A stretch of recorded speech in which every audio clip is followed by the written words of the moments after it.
Hunt Palmer on 104.5 ESPN Baton Rouge. Holding down the middle of the day. Live from the Mercedes-Benz of Baton Rouge studios. This is Hunt Palmer.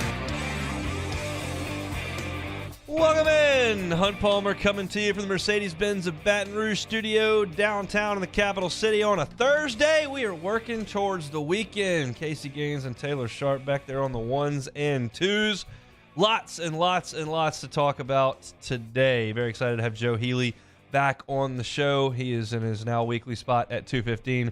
Joe's with D1 Baseball's SEC Extra Team. We'll talk all things SEC. Had his first trips to Oxford and Starkville over the weekend. Last weekend headed to Athens and Atlanta for Georgia and Georgia Tech this weekend, but lots of SEC baseball to talk about with Joe. Some drama in SEC baseball yesterday. If you didn't see what happened over in Oxford, Mississippi, we'll get to that. SEC basketball. Coming up in 15 minutes, there's been an anonymous player poll. It's termed a report card based on how the organizations treat their players, whether it's training room, travel, family, all that kind of stuff. How the Saints grade out on that, and what team is kind of grading out at the top across the board. Might surprise you. We'll get to that in 15 minutes. But unfortunately, we will start with LSU basketball from last night. Yesterday during the show, I was looking up. I was going, all right, do I go to this game? It's the last game. It's at 8 o'clock. Is this one you're going to go to? And I decided yesterday, kind of during the show, but when I got home, I said, yeah, I'm going to go. And I'm going to go, as I mentioned on the show yesterday, because they can't really break my heart. You got a really good team. You got a big game coming in. You lose that, it's tough. I can recall plenty of games walking out of there. The game I mentioned yesterday was one where Bama made every shot they looked at for the entire first half. I was really bummed out at the Buddy Hield Oklahoma Ben Simmons game leaving the PMAC. Like, those are tough to take as a fan. You walk out of there like, I can't believe that just happened. But with this team, the expectation's not really there, so they can't really break your heart. Or can they? I wouldn't go as far as to say they broke my heart last night, but it was pretty bummer walking out of the PMAC. That cold beer didn't exactly offset the pain that was that loss last night. You know, over the course of a season, but more specifically because they're the ones that we look at more intently, over the course of 18 conference games, every team is going to have that game where they come out and can't miss, or where the opponent comes out and just can't miss. LSU's had it happen to them a couple times this year. Bama and Tuscaloosa came out just white hot, just ran LSU off the floor in 8 minutes. Missouri in Columbia just could not miss from three against LSU in the first half. South Carolina, who's maybe the worst shooting team in the league this year, came in and went 5 for 5 from three to start. Recall that. And LSU had theirs last night.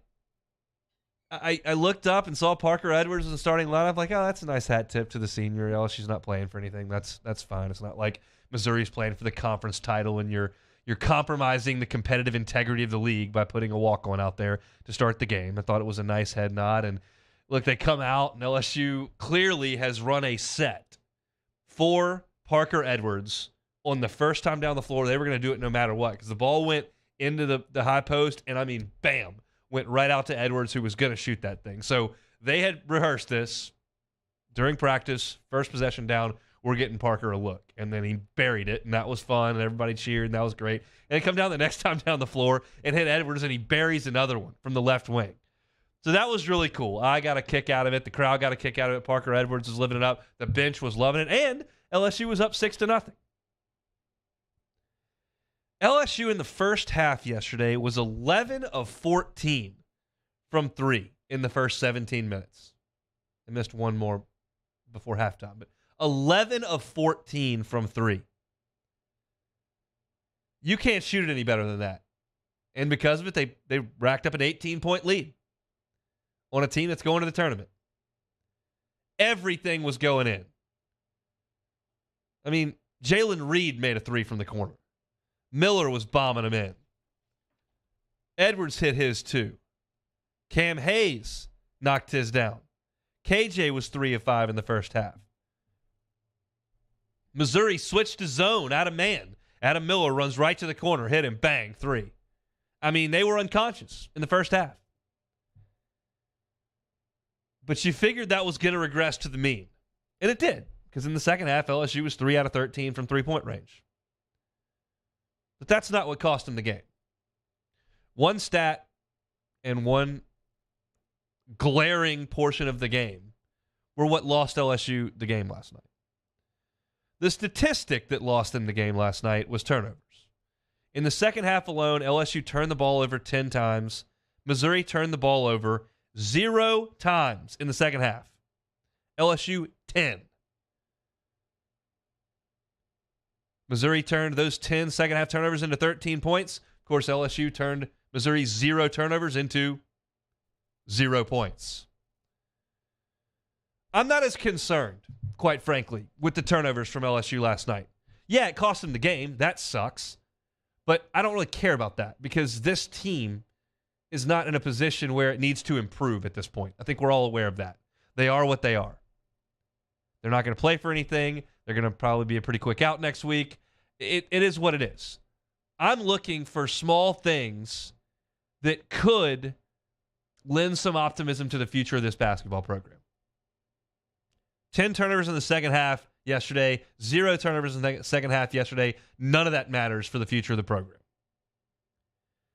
The next part was disheartening.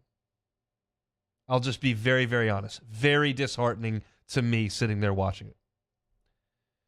With 2 minutes and 4 seconds to go in the basketball game, it's a tie game, 74-74. 2 minutes and 4 seconds to go. At that point, you have got to execute your plan on both ends of the floor. It's winning time. 2 minutes and 4 seconds to go, tie game. LSU has the basketball. Cam Hayes dribbles into the front court. Has a screen set multiple times by KJ Williams. He never passes it. He never drives. He gets just inside the three-point line. He backs it back out, shoots a step-back air ball three.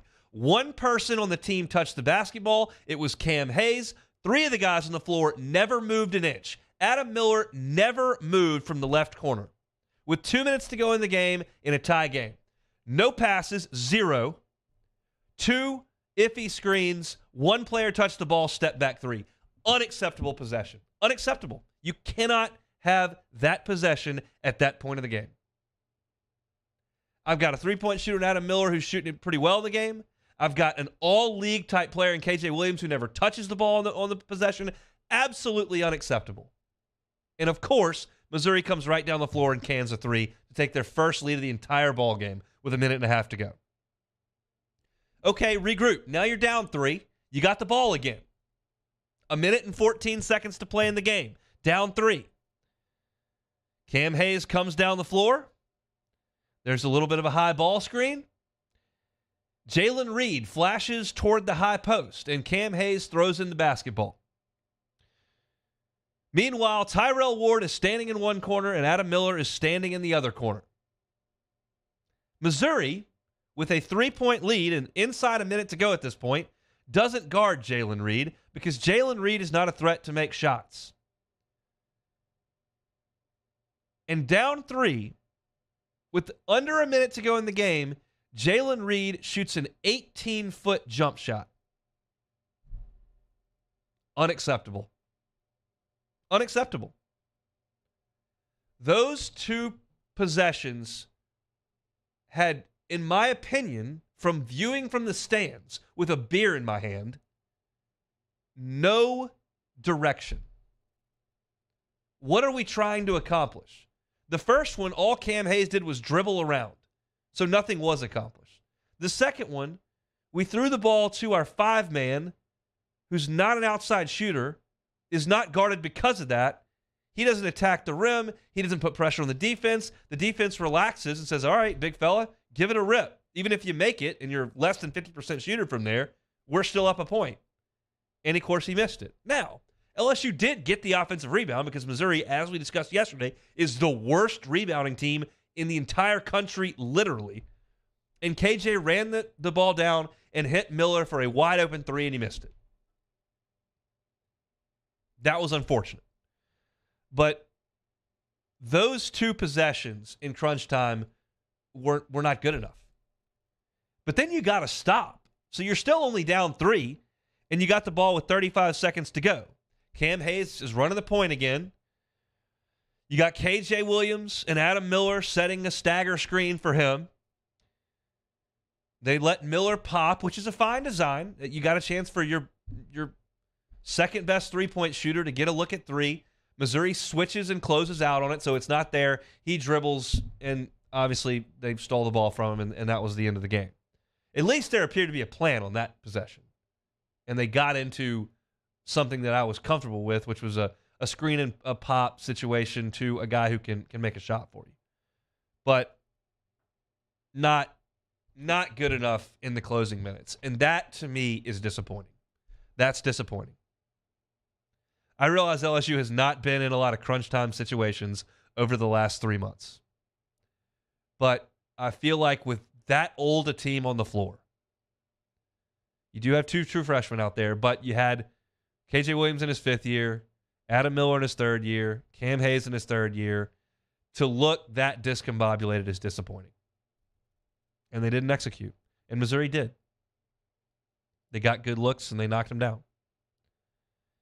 So for LSU in that game, as challenged as they've been offensively, they shot 43% from the floor. They were 14 of 28 from the three-point line. That is 50%. And then they were 20 of 22 from the line. 91% from the line. That's as good as they can be shooting. Now, the 16 turnovers is a bad offensive stat. Some of it's carelessness handling the ball. Some of it is not catching the ball. Some of it is youth. But that's as good as they can shoot it on their home floor, and they scored 76 points and just couldn't get enough stops to stop Missouri from scoring 81. And I think the turnovers had a ton to do with it. So again, it's not, for me personally, as I watch this team, and we'll do kind of an autopsy when it's all over, and I'll tell you kind of what I think moving forward, but it's not the time for that right now.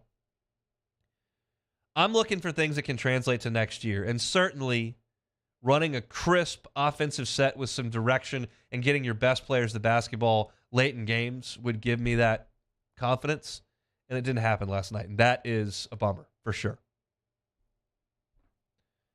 KJ has 24 points and 14 rebounds in his senior night. He was great.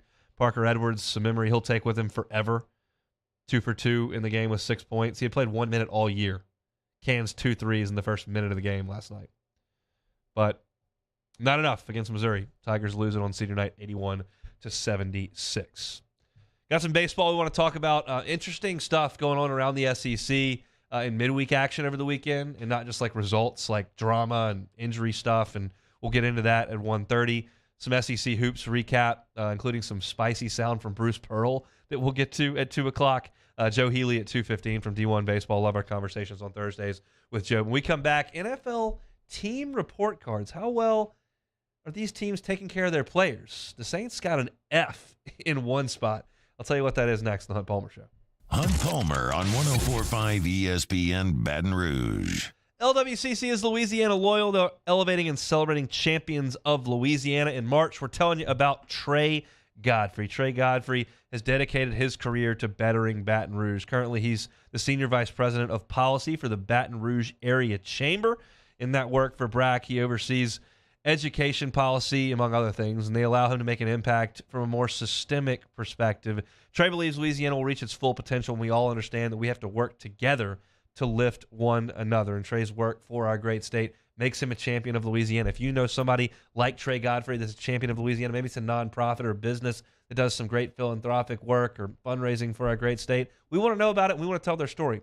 Go to lwcc.com/champions, lwcc.com/champions, and nominate them to be a champion of Louisiana so that we can tell their story right here on 104.5 ESPN Baton Rouge. All March long, we're telling you about Trey Godfrey, March's champion of Louisiana, all presented by LWCC. In times of need, get a full list of phone numbers, websites, and other important emergency information on the Demco Stormwatch page at 1045ESPN.com. It's the details that make the difference between good enough and simply the best. At Skag Power Equipment, the difference is in designing lawnmowers with your convenience and comfort in mind. At SCAG, we believe that quality and substance matter, and that you'll appreciate the attention to detail and craftsmanship we put into every single product. Thick steel and heavy-duty components provide you with unmatched reliability and performance. SCAG, simply the best. Bayou Ford has the new inventory to get you in a new Ford truck or SUV today, or customize your next vehicle just the way you want. All new Bayou Ford vehicles come with a 1 million mile powertrain warranty. The crew at Bayou Ford is going to do right by you. Follow us on Twitter at 1045ESPN to cast your vote in the Citizens Bank and Trust poll of the day. Vote daily inside Off the Bench, anytime. Hunt Palmer. And after further review, Citizens Bank and Trust brings you the poll of the day via Twitter at 1045ESPN. I've been doing business with Luba for 25 years. They're dependable, trustworthy. It's just the attention to detail with our clients. Our folks have years and years of experience. They're highly trained professionals, but many companies have that asset. What I'd like to think makes Luba a bit different is that we use those talents in a way that truly is dedicated to serving the needs of the folks who depend on us. At Auctioner, we know healing is a team sport. That's why we've partnered with world-renowned orthopedic surgeon Dr. James Andrews to create the Auctioner Andrews Orthopedics and Sports Medicine Institute. Whether you're a professional athlete or a weekend warrior, our team of specialists are dedicated to getting you back in the game. So whatever your reasons are for reaching your personal best, we've only got one: you. Auctioner Andrews Institute. Long live you. Hi, I'm Brandon Landry, founder and CEO of Water. Hi, my name is Dr. Craig Green. This is Ryan Terrio with HUDCORoofing.com. Hey, it's Matt Moscona. No matter how big your commercial roofing job, HUDCO can help. My patients come to me because they trust that I can get the job done at a high level.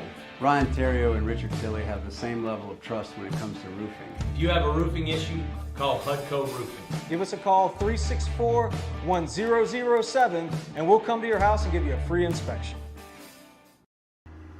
I had to leave my parents. I had to move schools. I don't know anyone here. Everything keeps changing. Why is this happening to me? I'm sure glad you're here. Change a child's story. There's a child in foster care waiting for a volunteer like you.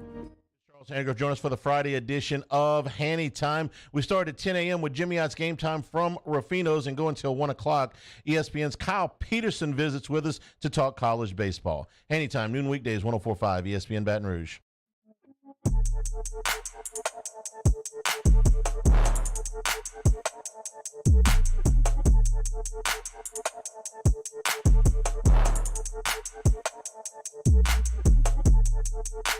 This is Hunt Palmer on 104.5 ESPN Baton Rouge. Get to some baseball here in about 12 minutes. Some interesting storylines around the Southeastern Conference with the midweek action this past week. But the NFLPA, Players Association, does something that I think is really cool. I think anonymous information, when taken to heart and done seriously, can reveal some really fascinating things. And the PA polled their players on 8 different categories in terms of how they take care of their players. It was treatment of families, nutrition, weight room, strength staff, training room, training staff, locker room, and travel. And they polled the players anonymously so that the teams can get a sense of how their players feel about the way they're taken care of. And I think this stuff's very important. You know, you talk about free agency and wanting to go places, and, 7 times out of 10, it's going to be money. You offer the most, you get the player. But there are those instances, and some players weigh money the most, but they also want to know about how the organization functions, or want to know about playing time and all that kind of stuff. There are other things that go into it. So I think it is important to understand where your organization can get better. And some don't care because they're just in it for the cash. They're going to cut corners. They're going to charge for tickets. They're going to collect their revenue. They're not going to make improvements. They're not going to spend the money they don't have to. There's two different type of ownership groups. So First, I want to highlight the New Orleans Saints. Pull them up to the top here. The Saints we think of as a good organization at this point. Now, the question is, and T-Bob was raising this question earlier today on the morning show, is are the Saints a good organization, or did Breeze and Peyton prop them up for 15 years? And we think that Gail Benson is a quality owner that spends money and takes care of her players, and we think that they've got a lot of things in place that would be attractive for free agents and prospective players. But this is probably a better look than we can give it from the outside. So when it comes to treatment of families, the Saints got a B+. I think it's a good score. When it comes to their weight room, Saints got an A-. Strength staff, Saints got an A. Training room, Saints got a B. Training staff, Saints got an A-. Then you come to the locker room, Saints got an A. Come to the travel, the Saints got an A+ for their travel. But I mentioned previously that the Saints got an F somewhere.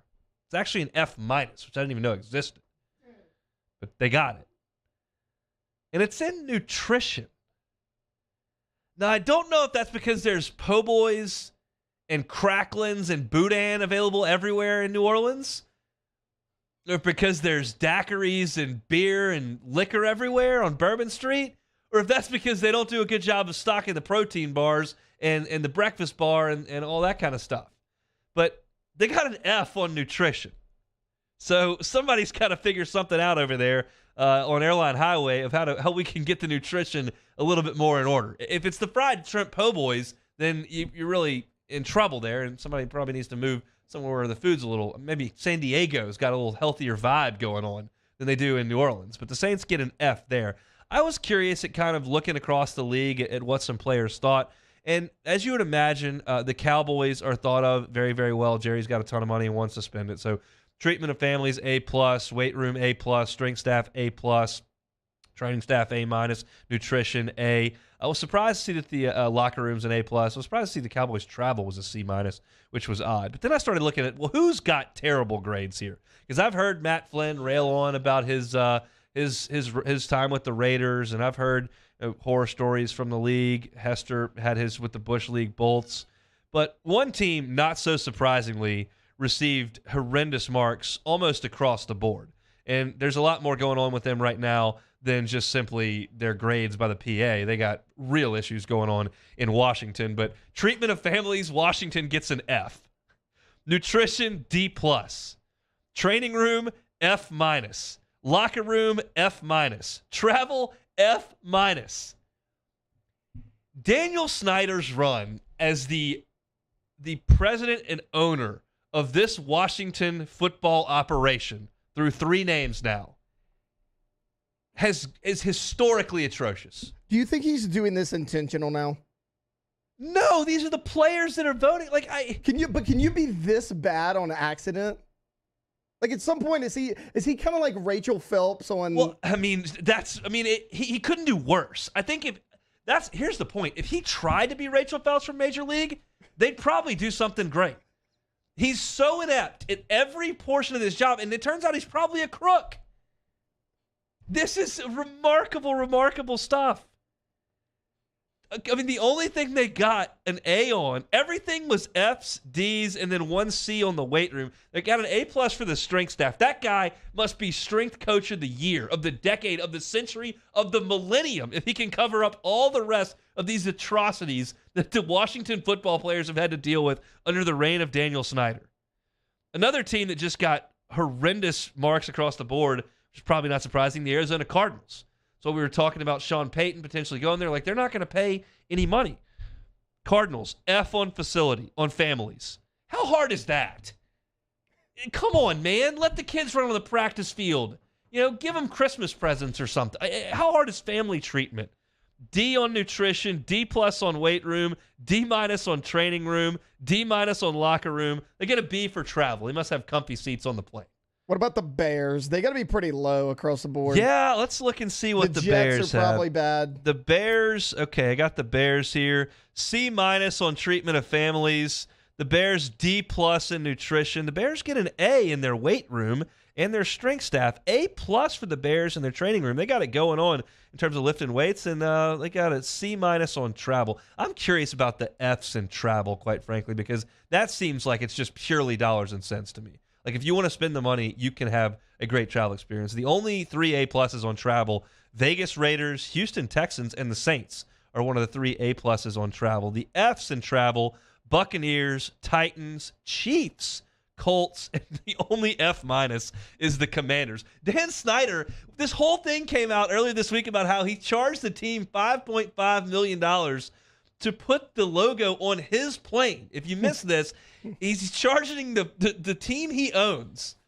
over $5 million for the advertising rights on the plane. Meanwhile, his players are saying that it's an F- travel experience with the Washington Commanders. Yeah, but he's got his logo on it. That's very, very special. Well, if you notice a trend, the teams that are getting low ratings, they're the bad teams in the league that are never successful. Washington, Chicago. I bet Jacksonville and Houston are low on most of those lists. Jacksonville has got a lot of bad grades. They got a D- on their locker room, which is pathetic. Just build a locker room. It's just so easy to do. They've got a D- on their training room. I mean, their Jaguars are really bad across the board. Jets are pretty average. A lot of B's, all B's and C's on the Jets. And I want to go to one that's like a historically great franchise like the Steelers, who are fantastic, and kind of look at where they rank across the board. A lot of B's, and all B's and C's with the Steelers except one D- when it comes to their training room. That's something that we as fans, I think a lot of times don't pay attention to any of the stuff or getting the information. You just don't know. And then there are some stadiums that are like thought of as kind of hallowed grounds, like Wrigley Field would be for the Cubs, like Lambeau would be for Green Bay, but you got to pump about a bunch of money into it. And that's one thing that the Cubs ownership group did. They went in and just spent a fortune on the player area in Wrigley Field, which still maintains its charm and its mystique, but underneath it's gutted and brand new and fantastic. And this kind of stuff, I mean, especially when you're the Saints and you're looking at trying to attract players over there, you've got to take care of them. And it appears the Saints look really, really good across the board except nutrition, which, again, I can't tell you if that's because there's too much shrimp etouffee that's available or that's because they don't have enough muscle milkshakes going after practice. But the Saints, I do believe, are thought of as one of the good organizations in the sport. I'm not going to say one of the best or an elite organization. I think one of the good organizations. I don't think the Saints are thought of in the same vein that some of these that we're talking about, with Jacksonville bouncing back and forth to London to Jacksonville, and with the Bush League Bowls, like Hester says, where they're playing in a stadium and nobody cares. The Raiders were thought of that way forever. Now you move to Vegas, maybe you pump some more money into it to try to rebrand yourself, and it appears that they have, because they've gotten some really good grades across the board here. So I thought it was interesting and something to kind of divert away from the misery that has been basketball. We're certainly going to talk some baseball here moving forward. When we come back, if you missed the drama in Oxford, Mississippi yesterday between the Rebels and the Louisiana Tech Bulldogs, you won't want to miss it. Plus, potentially a massive injury update from the SEC West. Well, there is one massive injury update. There may be another one. Talk about it next on the Hunt Palmer Show. This is Hunt Palmer. Our listeners fire off their opinions on the jimsfirearms.net hotline at 499-1045. Keep listening for your next chance to shoot us your thoughts with the jimsfirearms.net hotline on 1045 ESPN Baton Rouge. There it is, the extra mile, on the border of expected and extraordinary for those willing to go further, like vans customized for work or play, with safety and tech to keep you connected. Supported by a 5-star sales, service, and finance team. And backed by the 1-star you know. So go the extra mile. It's never crowded, because so few have what it takes to go there. Mercedes-Benz Vans. Follow us on Twitter at 1045ESPN to cast your vote in the Citizens Bank and Trust Poll of the Day. Vote daily inside Off the Bench, anytime. Hunt Palmer. And after further review, Citizens Bank and Trust brings you the Poll of the Day via Twitter at 1045ESPN. Moon Griffon is back. The voice of Louisiana politics makes his return to Baton Rouge.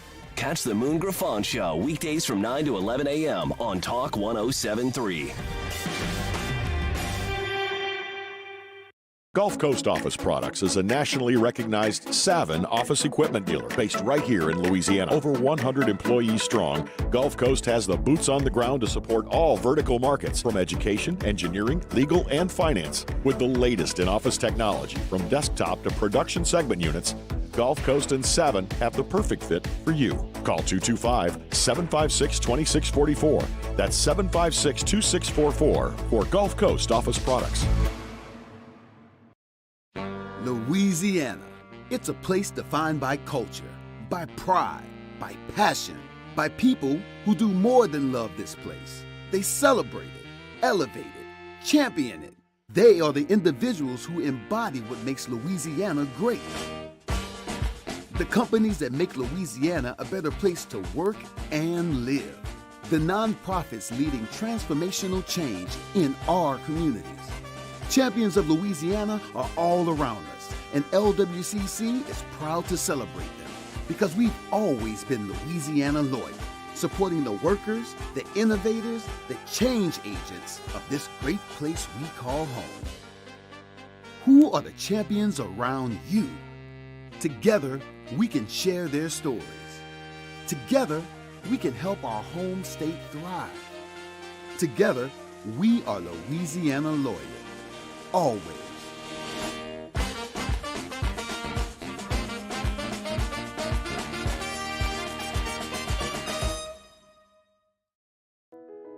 I've been doing business with Luba for 25 years.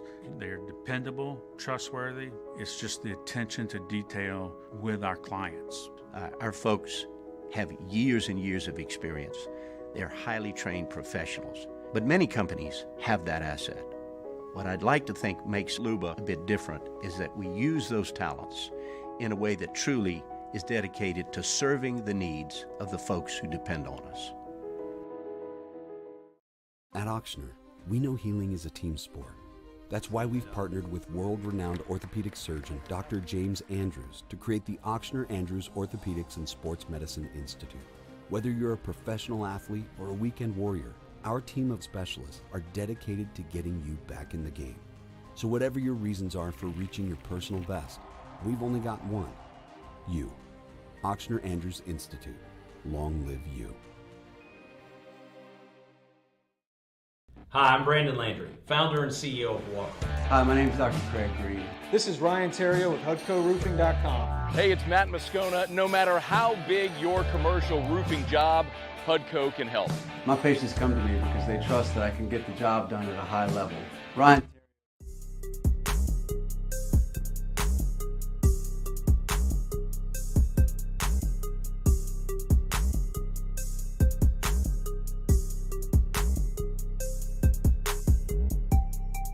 You're listening to Hunt Palmer on 104.5 ESPN Baton Rouge. Interesting stuff up in Oxford, Mississippi yesterday, if you missed this. So, Louisiana Tech and Ole Miss were set to play a 2-game midweek series on Tuesday and Wednesday. Very common this time of year. Get a team to come in. And Louisiana Tech needs to do this. Louisiana Tech's baseball program is in a spot where they can make the NCAA tournament as an at-large. They hosted a couple of years ago. But they need to do some work in the non-conference to do it because beating up on Conference USA ain't going to get it.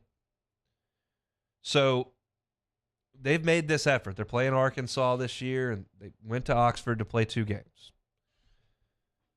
So Tuesday night, big swing from Brody Drost, former Tiger, to score Will Safford, a 3-run homer. And Louisiana Tech beats Ole Miss on Tuesday. So they're coming back to play Wednesday's game, and the weather forecast for Wednesday evening in Oxford looks very bad. So they decide to move the game up to 3. Everybody agrees, let's play ball. Ole Miss is leading 3-2 after 6 innings of play. Sorry, Ole Miss is leading 4-3 after 6 innings of play. Louisiana Tech comes out in the top of the 7th and scores 2 runs and has 2 more on base with 2 outs. So now In the top of the 7th inning, Louisiana Tech leads Ole Miss 5-4. It's in the 4 o'clock hour. Lightning delay. So Ole Miss brings out the tarp for the mound only and home plate only. Those little tarps that you see. Every time there's a lightning strike, it's 30 more minutes. There's a storm coming in, it keeps striking. They set a restart time of 7:45 to restart the top of the 7th inning. Louisiana Tech 5, Ole Miss 4. Was they're about to get to restart time, lightning strikes again. 30 minutes. During that 30-minute break, the storm arrives. And it's a big one, and it's a strong one. And the skies absolutely open up in Oxford. And it rained until the wee hours of the morning this morning. So the NCAA rulebook says, I know Louisiana Tech, you scored 2 runs in the top of the 7th, and you got 2 more guys on base, but Ole Miss didn't get to hit in the 7th. So we can't count this. Final score, Ole Miss 4, Louisiana Tech 3. They scrapped the top of the 7th. Well, Louisiana Tech blows an absolute gasket. Lane Burroughs says, we agreed to play the game earlier. They wouldn't do that. They never put the tarp on. We said we'd come back in the morning and finish up. We said we'd come back next week and finish up because we're Louisiana Tech, and by God, we'll come here and we'll play anybody, anytime, anywhere. Okay, Lane, I don't think that Ole Miss is going to permit you guys to drive on over 2 weeks from now and play 2 innings. The tarp situation, okay. I don't think it helps because the rain continued, so it wasn't going to be playable last night. It was a huge storm. But Tech's going with the tarp thing because it sounds better, and they can beat their chests. Same way they're beating their chests in Ruston because LSU won't put them on the schedule. I understand the saltiness that Louisiana Tech has in this situation because they need to play these games. They need a sweep in Oxford of the number 4 team in the country in the midweek in their resume when Selection Monday comes. So they have every right to be frustrated. But it's just bad luck. Ole Miss isn't scared of you. It's just bad luck. Baseball is beholden to the weather. You got bad weather. Now, I can hear the argument they should have played the game at 11 o'clock in the morning. I can hear that. And they'd have finished. So, I don't know who's making that call, but whatever. But Ole Miss is not tarping the field. The umpires tell you to tarp the field.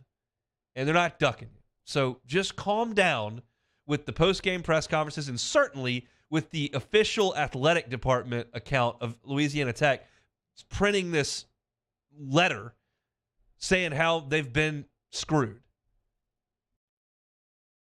Just chill out. It sucks, especially because it's a loss. But I promise you, Ole Miss isn't ducking you. What Louisiana Tech needs to stop doing is burning all these bridges. Because guess what? LSU and Ole Miss don't need you. They're not scared of you. They don't care about losing a Tuesday game to you in February. And you need to chill out with calling everybody scaredy cats from Ruston. Okay? Just calm down. Said my piece on that. That's the drama from SEC baseball yesterday. Couple of huge injury notes from Southeastern Conference play.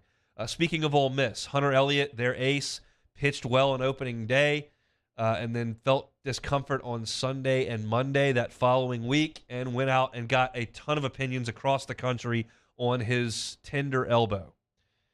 I kind of thought, man, that sounds really bad. It's probably going to be a UCL Tommy John. The report from Mike Bianco yesterday is that Hunter Elliott has a sprained UCL.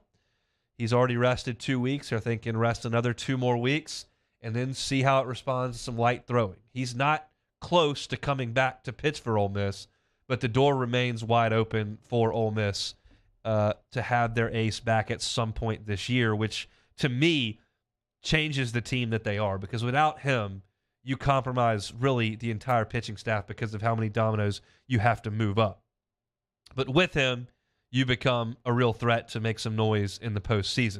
If you're wondering when LSU and Ole Miss play, there's a reasonable chance Elliott could be back for that. LSU and Ole Miss do not play until April the 21st. That is 6 weeks from now. So that would be 8 weeks from the time that Elliott felt the discomfort. So potentially good news from the left-hander up in Oxford. Some troubling news from Fayetteville. Yesterday, Brady Tigert, those of you who follow baseball pretty closely will remember that name from last year, just a freshman phenom closer for Arkansas, throws really hard, has a disgusting breaking ball, excellent high-end relief pitcher for Arkansas. Threw a pitch yesterday during his outing, immediately started shaking the arm, said the fingers were numb. All these signs are very, very bad. So no news to report definitively on Brady Tigert, but it does not sound good based on the symptoms. When you hear about numbness in the fingertips and you see a pitcher shaking his wrist, shaking his elbow, that's usually not a great sign. So we'll keep you posted as we learn more on Brady Tigert. Tennessee took care of Charleston Southern 8-2 yesterday. Arkansas did win their game against Illinois State, came back and won it 10-9 on a walk-off. Florida's bullpen continues to be a little bit of a bugaboo for them. They gave up a big lead in their first midweek loss to South Florida, and then they gave up a 6 spot in the 6th inning yesterday to lose to Jacksonville 10-8 for their second loss of the season. Haven't lost on the weekend yet because they've got that incredible starting rotation that's just looking really, really good with Sproat and Waldrop and then Caglione on Sunday. But they're struggling in the bullpen on the weekend, on the midweek. And if you have one place you want to struggle, it's probably down the line with your relievers. But it has been a little bit of a bugaboo, and Kevin O'Sullivan admitted that after the game. So Florida loses to Jacksonville. Auburn beat Florida A&M 18-6 yesterday. So that's kind of your news and notes from around college baseball, around SEC baseball from Wednesday. If you go back to Tuesday night and look at the scores, Missouri beat Lindenwood by 1,000. Georgia beat Presbyterian. Alabama beat Jacksonville State 17-3. Kentucky beat Morehead State 15-1. South Carolina 11-3 over NC A&T. Tennessee won game 1 against Charleston Southern. I mentioned that Tech beat Ole Miss. Vandy beat Austin Peay, and Florida beat Jacksonville. Mississippi State, nice win over Southern Miss down in Pearl, 10-9. A&M beats Houston Christian 23-0. So LSU with kind of the headliner victory there over Texas 3-0. But Mississippi State with a nice win over a ranked Southern Miss team. But you look at the score again with Mississippi State, 10-9, and they made 3 errors. Mississippi State, in terms of run prevention, in terms of their pitching, in terms of their defense, they have been bad, quite frankly, through 2 weeks. So we'll see if that gets any better over in Starkville, Mississippi. All right, that's your SEC baseball update for the week. Excited for hour number 2. Get you a recap of Southeastern Conference basketball. Joe Healy from D1 Baseball is going to jump on, does a great job with our SEC coverage. And Jay Johnson met with the media a little bit earlier today, and I'll give you the notes from that coming up at 2:30. When we come back, as a precursor to our SEC basketball recap from last night, I want to play some sound for you from Bruce Pearl after that game. If you saw the hard-fought battle between Auburn and Alabama, went into overtime in Tuscaloosa. Auburn's right there on the tournament bubble and needed a big win, and they came up a bit short last night. And Bruce Pearl was interviewed by the Auburn Sports Radio Network right after that, and it was something. We'll play the whole thing coming up next on the Hunt Palmer Show. This is Hunt Palmer. In times of need, get a full list of phone numbers, websites, and other important emergency information on the Demco Stormwatch page at 1045ESPN.com. There it is, the extra mile, on the border of expected and extraordinary, for those willing to go further, like vans customized for work or play, with safety and tech to keep you connected. Supported by a 5-star sales, service, and finance team. And backed by the 1-star you know. So go the extra mile. It's never crowded because so few have what it takes to go there. Mercedes-Benz Vans. At Auctioner, we know healing is a team sport.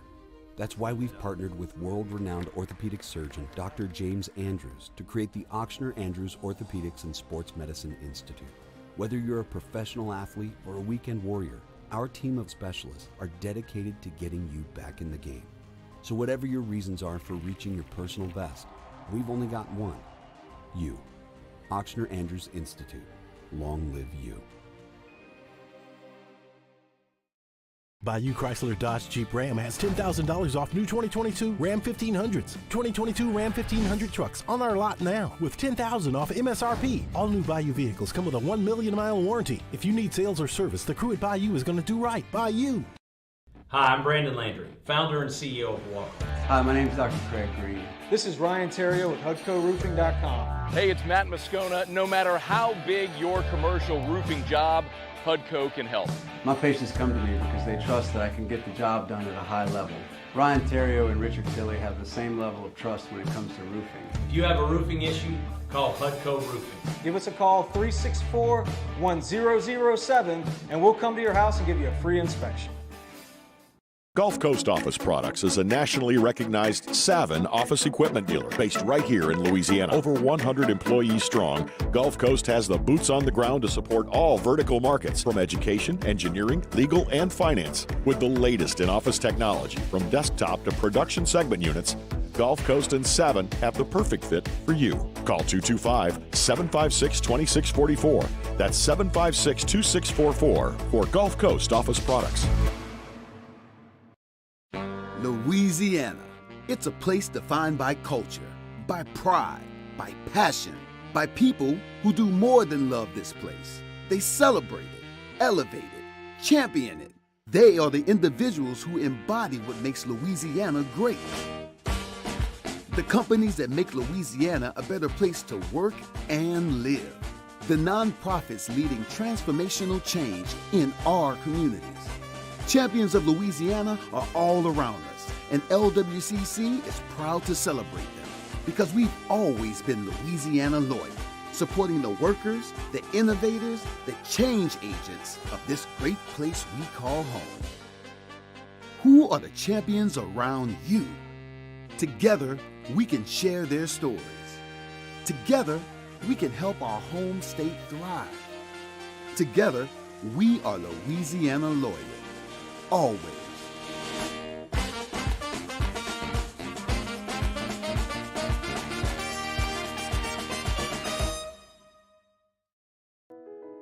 I've been doing business with Luba for 25 years.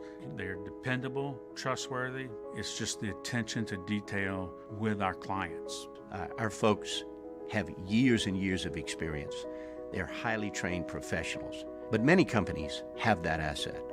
What I'd like to think makes Luba a bit different is that we use those talents in a way that truly is dedicated to serving the needs of the folks who depend on us. Bayou Ford has the new inventory to get you in a new Ford. Matt Moscona inviting you to join us for Thursday's AFR, presented by the Aesthetic Medicine and Anti-Aging Clinics of Louisiana. Workouts underway in Indy. We'll have the latest from the Combine. We'll recap LSU and Pels Hoops. Join us 3 to 6. 104.5 ESPN Baton Rouge.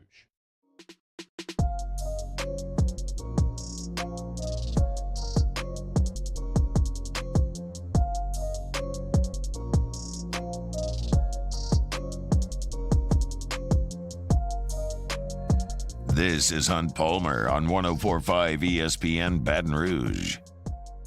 Citizens Bank and Trust poll question of the day. I just thought of this as I heard Matt's promo there.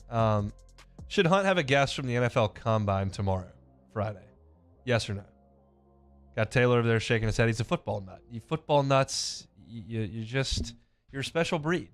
You just got to have football. Got to have football in March. Got to have football in April. Got to have football in November. Got to have football all the time. We'll talk some Combine tomorrow. I'm voting yes, and preferably someone who covers the Cowboys. I know one of those, so we can. I know. Get your guy on. We can have Hellman. He's there. He's there. We can catch him between shrimp cocktails over at what's the St. Elmo's? Is that that's the steakhouse there in Indianapolis? We'll look into that. See if we can make that work tomorrow. Okay.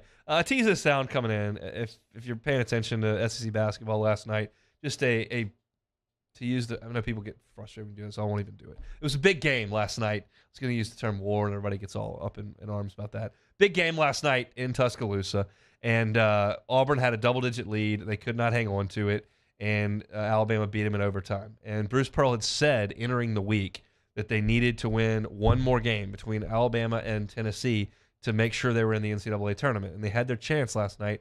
They didn't get it done. So after the game goes final, Bruce Pearl goes over to the Auburn Sports Radio Network. This is his home broadcast team, obviously on the road in Tuscaloosa. And by the video that I saw from this is pretty quick after the game. And I've been where this guy is that's doing the interview, because you've got a volatile coach who's in a bad mood, and you're trying to get through the interview because it's a sponsored segment and you got to do it. But I think this sound is fascinating. Hate or love Bruce Pearl, this is what he sounded like after a tough loss last night. Obviously they made some plays. We had a hard time staying in front of them at the end of the day. I'm just sick and tired of our guys getting smashed down there. Smashed! Talk about the final possession in regulation, Coach. You had the ball with about 25 seconds to go. Yep, we got a middle ball screen. Wendell got a good look. Their guys, had a clean one. That would have been a great way to end it. What defensively were you able to do tonight in over a good portion of the game against this Alabama offense? Played hard, played physically. Message. Did the best job we could to keep them off the offensive boards.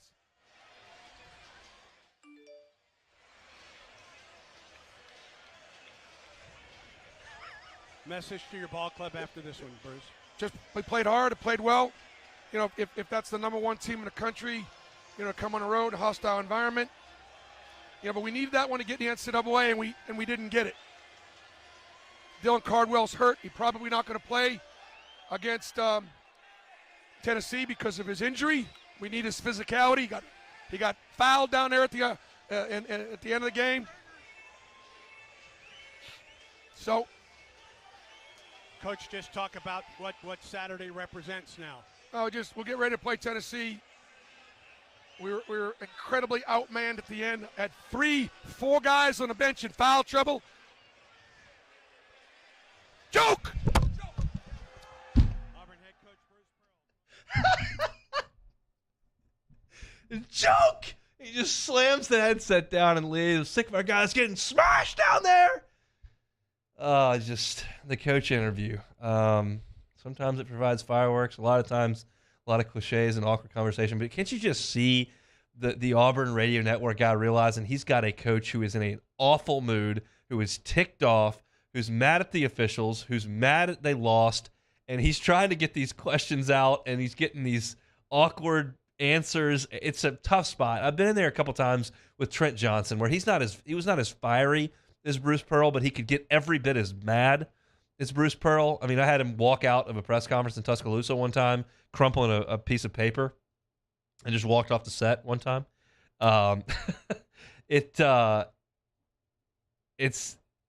I thought that was hilarious, quite frankly, to scream, "It's a joke!" and then slam the headset down and left. Sports, they're so fun. That's Bruce Pearl after last night's loss by Auburn. We'll talk about all the action in the SEC last night. I have some thoughts on that game. The other games, we'll get to my picks that I made last night. A lot to get to in hour number 2. We got Joe Healy of D1 Baseball coming up in about 20 minutes at 2:15. Then we got some news from Jay Johnson earlier today. He met with the media, and so I've got some thoughts on some of the things that he had to say about the win over Texas, about some of the defensive arrangements, closer situation, lots to get to. With Jay Johnson's information coming up at 2:30. If you missed any of the first hour, you can always catch it on demand, 1045ESPN.com's on-demand tab. You can find us on Apple Podcast, Spotify, Google, YouTube, anywhere you find your sound or your video. In YouTube's case, you can find us. We appreciate it if you search The Hunt Palmer Show, like, subscribe. That helps us a ton if you could do that. Those of you on YouTube, subscribe to the channel. You can get all of our stuff that posted every day after we're done. And then Taylor cuts up 10-minute segments just about every day, posts those there, and they'll come right to your feed. If you would subscribe to our channel, we'd certainly appreciate that. Open the show today talking about LSU and Missouri last night on the hardwood. A hot shooting night for LSU, to put it very, very mildly, and some really great stuff on senior night, but then just not enough at the end of the game from LSU. I gave my thoughts on that. Went through some grades that the NFL Players Association found on their organizations and the way things are run and the way they treat their players. Some interesting stuff there on the league as a whole, and then the Saints specifically, and then some SEC baseball news from Oxford, Mississippi, injury stuff on Hunter Elliott, Brady Tiger. It sounds like pretty good news on Elliott. maybe not so good news on Brady Taggart up in Fayetteville. All that is in our number one here on a Thursday. Hope your work week is getting along great. We're helping you work towards the weekend here. We're getting close. Big 4-game weekend out at the box. SEC basketball women's tournament is underway. We'll get you ready for all that coming up on tomorrow's show. And we're looking forward to hour number 2 here with SEC Hoops Recap, Joe Healy, and some Jay Johnson news and notes before we obviously get to take it or leave it. Again, hope your Thursday is going awesome. We'll be back right on the other side of SportsCenter. You're listening to the Capital City's leader in sports talk.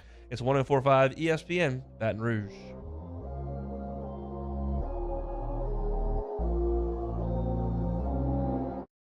Bayou Ford has the new inventory to get you in a new Ford truck or SUV today, or customize your next vehicle just the way you want. All new Bayou Ford vehicles come with a 1 million mile powertrain warranty. The crew at Bayou Ford is going to do right by you.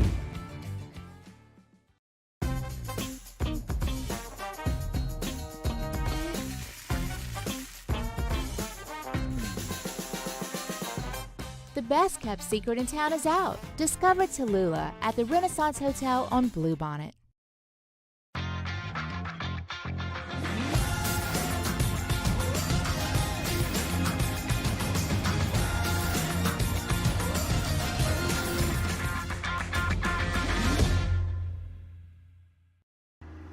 I had to leave my parents.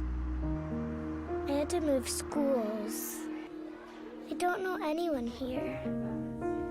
Everything keeps changing. Why is this happening to me? I'm sure glad you're here. Change a child's story. There's a child in foster care waiting for a volunteer like you.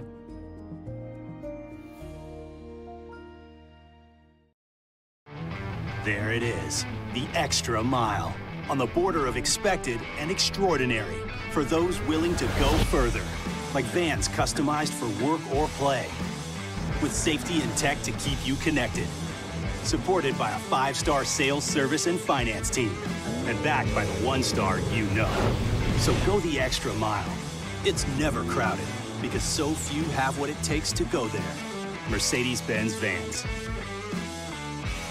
Gulf Coast Office Products is a nationally recognized Savin office equipment dealer based right here in Louisiana. Over 100 employees strong, Gulf Coast has the boots on the ground to support all vertical markets, from education, engineering, legal, and finance. With the latest in office technology, from desktop to production segment units, Gulf Coast and Savin have the perfect fit for you. Call 225-756-2644. That's 756-2644 for Gulf Coast Office Products. Louisiana. It's a place defined by culture, by pride, by passion, by people who do more than love this place. They celebrate it, elevate it, champion it. They are the individuals who embody what makes Louisiana great. The companies that make Louisiana a better place to work and live. The nonprofits leading transformational change in our communities. Champions of Louisiana are all around us, and LWCC is proud to celebrate them because we've always been Louisiana loyal, supporting the workers, the innovators, the change agents of this great place we call home. Who are the champions around you? Together, we can share their stories. Together, we can help our home state thrive. Together, we are Louisiana loyal. Always.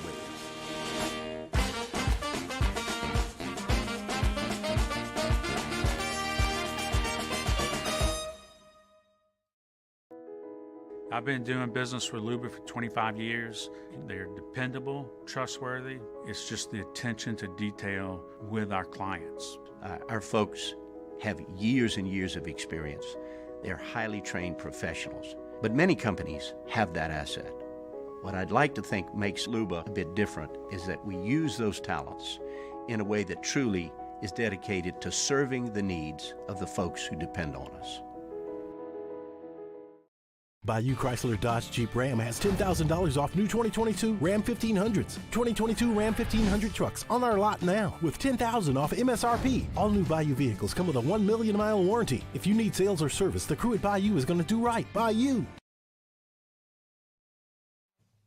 This is Sports Center. I'm Kevin Winter. Breaking news in the Sports Center. The Los Angeles Lakers announcing today LeBron James will have his right foot reevaluated in about 3 weeks.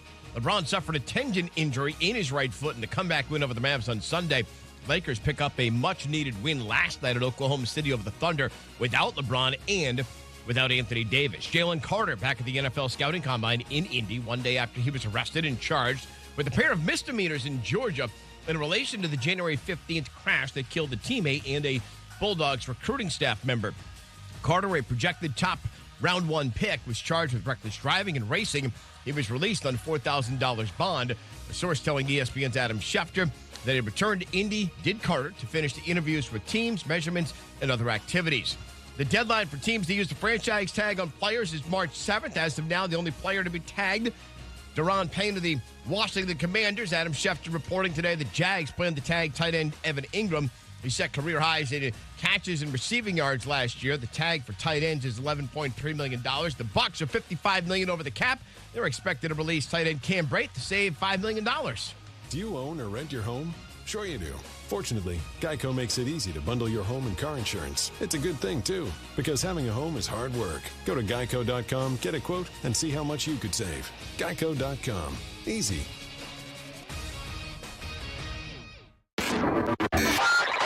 Now, Hunt Palmer on 104.5 ESPN Baton Rouge. Holding down the middle of the day. Live from the Mercedes-Benz of Baton Rouge Studios. This is Hunt Palmer.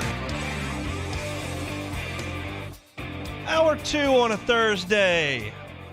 Hunt Palmer Show, 104.5 ESPN Baton Rouge. Of course, coming to you from the Mercedes-Benz of Baton Rouge Studio downtown in the capital city. Joe Healy in 15 minutes talking SEC baseball.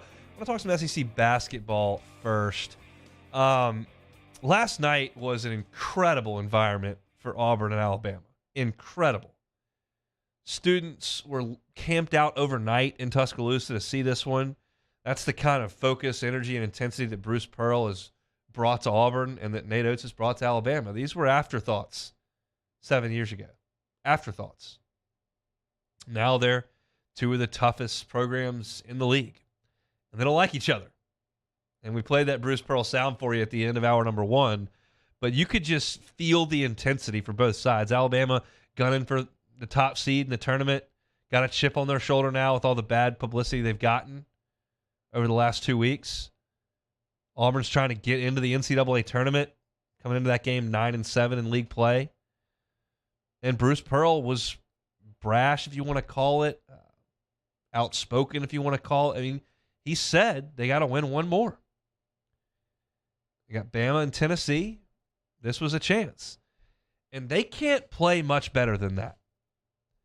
They can turn it over less. They turn it over 18 times. But in terms of shooting the basketball, especially from 3, they were awesome. They left some points at the line. Katie Johnson missed 5 free throws. And that'll hurt. But they scored 40 points in the first half. For the game, they were 12 of 20 from 3. They had 4 different guys in double figures. They played really well. They built an 18-point lead in Coleman Coliseum. Couldn't hang on to it. Bama just has too much firepower. They started knocking down threes, and they clawed all the way back into it. And it wasn't their best night shooting, just 8 of 31 from 3. But they got to the foul line 31 times. And that's part of what I think drives Bruce Pearl nuts, that he thinks his team was just as aggressive, just as assertive, just as physical, attacking the rim, and they got outshot at the free throw line. I'm curious to watch Alabama in the tournament because while a lot of people will suggest it's a 3-point shooting team, live by the 3, die by the 3, the SEC's pretty good, and they might go 17-1. So, that's about as good as you can do. Yeah, they got smoked by Oklahoma. But that's about as solid a resume as you can put together. So as much as I'd be pulling for them to lose, big time, not exactly fired up about Coach Oates getting to the Final Four, I can promise you that. I'll be pulling against them every step of the way. They seem pretty complete. And their ability to stay composed, they're at home, and that helps. But to stay composed when you're not having your best day shooting, and really most of the credit goes to Javon Quinterly, who's coming off the bench now after being a starter. He did play 36 minutes, so it's not like he's totally deprived from minutes, but he was nails. He scores 24 points, 8 of 9 from the line, knocked down a couple of threes, also dished out 6 assists. He's a dude, and he comes off the bench because they've got Jaden Bradley and Mark Sears in the starting backcourt, and they try to play big with Clowney and Bediako alongside Miller. It's a complete team, and last night I thought was further proof of that. I don't think the fact that they almost lost and then Auburn had the ball with a chance to win the game, I don't hold that against them. I think it's a feather in their cap. They were able to get down the way they did against a good basketball team and come back and finish the job. However, I did take Alabama minus the 10 on the show yesterday. We did not pull that clip because nobody needs to know that. It's big of me to bring that up, bring up a loss. I'll also bring up the fact that I had Kentucky minus 10 on the show yesterday. Both teams I had at home minus 10. Neither got home because Kentucky didn't even win. Vandy goes into Rupp and wins 68-66 on a free throw line jump shot from Baton Rouge's own Jordan Wright, product of Dunham. And you look at Vanderbilt now. They have won 7 of 8 down the stretch. Anybody want to guess the one loss they have in that stretch of 7 of 8 wins? Your Fighting Tigers of LSU. You want to just explain that one? Team that's beaten Tennessee. Team that's beaten Kentucky on the road. A team that beat Auburn in these last 8 games got beat by LSU. Nuts. And that's a gutsy win by Vanderbilt. And I still think, even at 10-7 in the league, with that poor and non-conference showing where you lose to Grambling and you just look awful in some early season games, they're out right now. They're probably going to have to win the whole tournament in Nashville, which they're not going to. But a really impressive win for them last night. And Kentucky got their usual showing from Oscar Tshiebwe. He was awesome. He had 21 points and 20 rebounds, 11 of 15 from the free throw line. He was great, but the rest of the Kentucky supporting cast, not good enough. And when you go out there and shoot 3 for 19 from deep, it's hard to generate offense. And they didn't generate enough. Only Reeves and Tshiebwe in double figures. And for Vanderbilt, I think it's reasonable to suggest that they've kind of turned a corner here under Stack. Now, it's year to year in college basketball because you've got to go to the transfer portal and you've got to continue to supplement your roster and you go in and recruit. And so you're going to lose Robbins off Vanderbilt's team. He only played 4 minutes last night. But they're starting to win basketball games. They just hadn't done it under Stackhouse. Everybody's like, oh, he's a great X and O guy. He can coach them. But you got to have the players, and they haven't. But this year, they've kind of turned a corner, and to win 10 games in conference with 1 game to go is a really nice run. And they've got a chance to go 11-7 in the league if they can beat Mississippi State in Nashville coming up on Saturday, which would be really, really impressive. So that's the end of the run of Southeastern Conference basketball. Gambling picks from me. We end on an 0-2 note, which is just devastating. Maybe I'll throw some tournament picks at you next week. But we were so hot for 3 weeks. And then I think that y'all really probably took that to heart and put significant money on that last night. And for that, I certainly apologize. But you can only stay hot for so long, they say. Eventually you're going to run cold. And that's what may have happened to me last night. I did pick I did pick Missouri to win against LSU. You going to give me any credit for that? Probably not. I did. Shouldn't have, but they did. That's our look at SEC basketball from last night. Of a big conference closing weekend of hoops coming up on Saturday, and we'll certainly preview all of that in addition to LSU's finisher against Florida down in Gainesville. It's actually a nice slate of SEC games. Alabama's at A&M, which is really big. Tennessee is at Auburn, which is really big. Kentucky's at Arkansas, which is really big. Mississippi State and Vanderbilt are kind of playing right there on the tournament bubble-ish. So that's a big one in Nashville. So a lot to get to when we break that all down tomorrow. But SEC baseball had some interesting results over the weekend. What's wrong with the Texas A&M Aggies? Interesting stuff in Oxford yesterday with that game getting called and reverted back to a previous score. Brady Tigert news, Hunter Elliott news, lots of news in Southeastern Conference baseball. So we'll chat with our guy Joe Healy from D1 Baseball's SEC Extra Team coming up next on the Hunt Palmer Show. Hunt Palmer on 104.5 ESPN Baton Rouge. One Bath and Closets, onebathandclosets.com is your website. Check out the website, onebathandclosets.com. Got a bunch of great pictures of the great work that David Duvall and his team do. They've also got a bunch of testimonials on there about all the happy customers that they've had. It's not an awesome time to move at the moment, we know. So you can improve your living situation by upgrading your bathroom and or your closet. Maybe it's a full-scale bathroom renovation. One Bath and Closets can handle it from start to finish. One call, one contractor, One Bath and Closets. They can do the full-scale renovation or just a tub-to-shower conversion. They take the tub out, put in a gorgeous walk-in shower, changes the functionality, changes the look of your bathroom. And if your closet is cluttered, too small, not functional enough for you and your specific needs, let his team, David Duvall's team, come in and check your closet out. If you tell them the Hunt Palmer Show sent you, you're not going to be charged to rip the current closet out. You're not going to be charged for the labor of installing the new one. They're just going to charge you for that unit. OneBathAndClosets.com is the website. OneBathAndClosets.com. Our listeners fire up their opinions on the JimsFirearms.net hotline at 499-1045. Keep listening for your next chance to shoot us your thoughts with the JimsFirearms.net hotline on 104.5 ESPN Baton Rouge. At Auctioner, we know healing is a team sport. That's why we've partnered with world-renowned orthopedic surgeon Dr. James Andrews to create the Auctioner Andrews Orthopedics and Sports Medicine Institute. Whether you're a professional athlete or a weekend warrior, our team of specialists are dedicated to getting you back in the game. So whatever your reasons are for reaching your personal best, we've only got one. You. Auctioner Andrews Institute. Long live you. Hi, I'm Brandon Landry, founder and CEO of WAR. Hi, my name is Dr. Craig Green. This is Ryan Terrio with HUDCORoofing.com. Hey, it's Matt Moscona. No matter how big your commercial roofing job, HUDCO can help. My patients come to me because they trust that I can get the job done at a high level.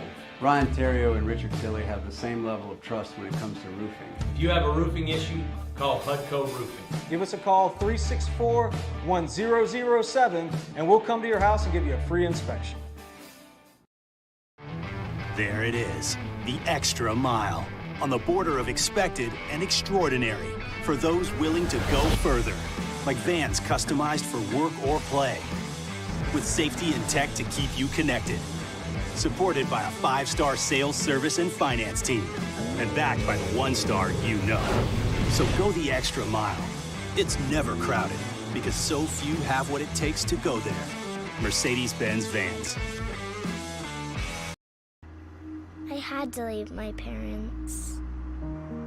I had to move schools. I don't know anyone here. Everything keeps changing. Why is this happening to me? I'm sure glad you're here. Change a child's story. There's a child in foster care waiting for a volunteer like you. Gulf Coast Office Products is a nationally recognized Savin office equipment dealer based right here in Louisiana. Over 100 employees strong, Gulf Coast has the boots on the ground to support all vertical markets, from education, engineering, legal, and finance. With the latest in office technology, from desktop to production segment units, Gulf Coast and Savin have the perfect fit for you. Call 225-756-2644. That's 756-2644 for Gulf Coast Office Products. I've been doing business with Luba for 25 years. They're dependable, trustworthy. It's just the attention to detail with our clients. Our folks have years and years of experience. They're highly trained professionals. But many companies have that asset. What I'd like to think makes Luba a bit different is that we use those talents in a way that truly is dedicated to serving the needs. Jimmy Ott and Charles Henniger for the Thursday edition of Game Time, 6 to 8 p.m. from the original walk-ons on Burbank. Colucci time as well. That's Game Time, 6 to 8 p.m. Thursday from walk-ons on 104.5 ESPN Baton Rouge.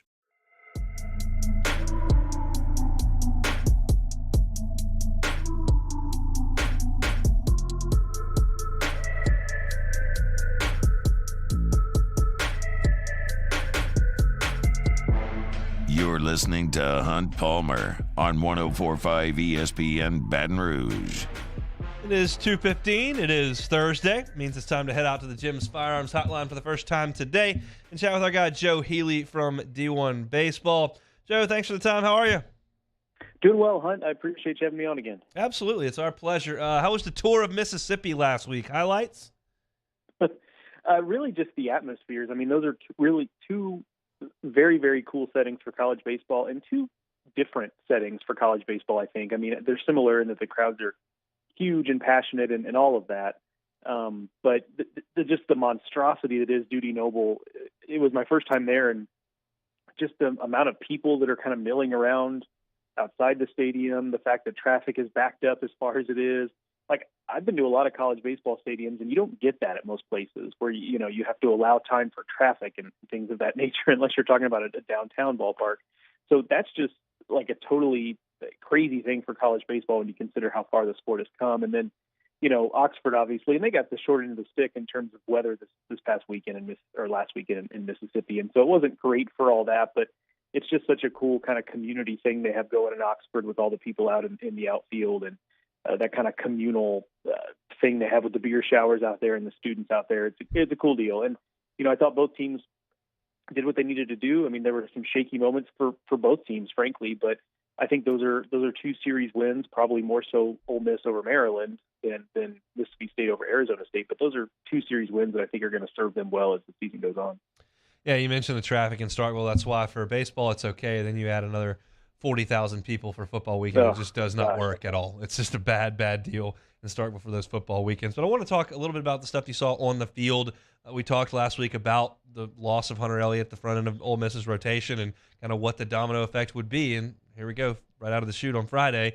They go to Darty to start, who looks pretty good, and they need somebody to come into the bullpen, and it all kind of fell apart. However, they hit their way out of it the last 2 days. Your thoughts of Ole Miss as a whole? Yeah, I mean, well, first of all, as hard as it is to believe, because we knew on paper that lineup was going to be really good, I think I actually came out of it thinking they were better than I thought they would be. That's just hard to imagine considering how talented I knew they were coming in. They were just so impressive. There's really, truly, sometimes this gets said as a cliche, and it's not quite true, but it is really true that lineup has no holes in it. When Peyton Chatagnier is hitting in your 9 spot, and it's a guy who, is a good athlete who hit 11 home runs last year and is kind of a spark plug for that team. Like that's the kind of depth they're talking about when he's hitting in the 9 hole. But you're right. I mean, the issue that you and I talked about a week ago cropped up immediately for Ole Miss, right? So, Doherty gets through the lineup once all right, and then the second time is a little worse off. And then as time went on, he just, they had to go to the bullpen earlier than they probably would have liked. And, the good news for Ole Miss is that Hunter Elliott now looks like he's coming back in mid-April. That it's a strain, not a full tear, not a Tommy John need there. Now, of course, you don't want to bank on Hunter Elliott being Hunter Elliott from last year's College World Series from the jump when he comes back. There might be a little bit of a ramp-up time, but certainly it's nice that Ole Miss might later in the season have a different lever to pull, because honestly, I was telling somebody about this the other day, is just that last year's Ole Miss team, one of the reasons they were successful down the stretch is they pulled some different levers, right? We didn't know who Hunter Elliott was until May, basically, on a national scale. Same thing with Dylan DeLucia, right? But those guys came into those roles. This year, I don't know that they have those levers to pull, because it's been rough enough so far on the mound that if they had those levers to pull, they might have already pulled them, right? I don't think they necessarily want to have Doherty in the rotation. it's clear at this point that he's just a better bullpen arm. But they're in a position where they don't feel like they have any choice but to do that. And so I think it's fantastic news they're going to get Elliott back in some regard, because if nothing else, it does give you something else to try. Otherwise, I think this is a team that's stuck in a place where it's just going to have to hit its way out of problems all season. And they'll win a lot of ball games like that. But I don't think you can be a national title contender like that. What'd you make of the drama between them and Louisiana Tech last night? I think it's just a hard situation that this happens in college baseball because, A, it's the most weather-affected sport on the college sports calendar because the games are long. Shorter now. They've actually been quicker so far this season. The clock stuff actually seems to be helping. But they're long, and they're happening in the spring, and they're mostly happening in the South. And we know, anybody who's ever lived in the South knows that it just gets rainy this time of year. And so that's kind of the deal. And so I think it's a combination of, I think that doesn't play into it. But I also think, I understand where Lane Burroughs was coming from, being frustrated about the way it played out. But I wonder if they ask him again today, and maybe local media has, and I've not seen it, but I wonder if he'd sing a little bit of a different tune. Because I think in the moment it's just frustrating that you felt like you were going to be in control of that game the rest of the way, and then to have it taken from you by reverting back to a previous inning has to be incredibly frustrating. So I see his point of view on that. But based on what I've seen in some of the local reporting out of Oxford, is just that, it was a lightning delay, not a rain delay. So the tarping the field really didn't have a lot to do with it.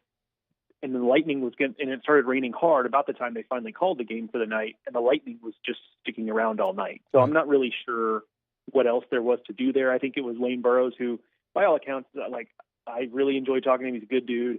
I just think he was frustrated. And like I said, if you ask him today, I wonder if he'd maybe give a slightly different answer to that question. Chatting with Joe Healy from D1 Baseball, part of their SEC Extra team over there at D1. A big series win for Mississippi State last weekend that you saw. But again, in the midweek last night, give up 9 more runs, 3 more errors. How significant are these issues in terms of run prevention for them right now?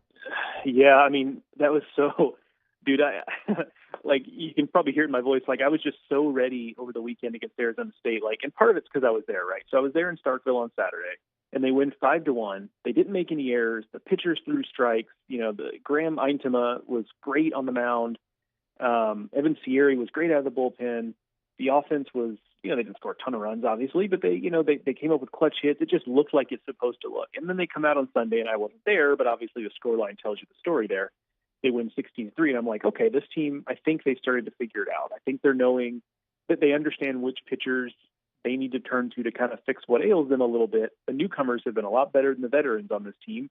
I think they're ready to turn the reins over to some of these newcomers, and maybe that kind of gets things turned around. And yet, Southern Miss is a good team, so I don't want to get too carried away, but it'd be one thing if they just got beat by Southern Miss, but it was that all of the issues they've had to this point of the season just cropped right back up as if they never went anywhere. So at this point, I think we just have to understand that this probably is what this team is until further notice. And if it happens only in midweeks, maybe that's okay, because for the most part, you're not going to be playing Southern Miss every week. You're going to have a lot of games against teams you're just going to be way more talented than on Tuesdays and Wednesdays, and maybe that's okay. Maybe if this is a midweek problem, it's frustrating, but ultimately all right. But I just think the kind of inconsistent we've seen might just be who this team is. Well, we haven't talked about the Tony Vitello self-imposed suspension, Maui Ahuna now being cleared up in Knoxville. What did you make of that entire situation?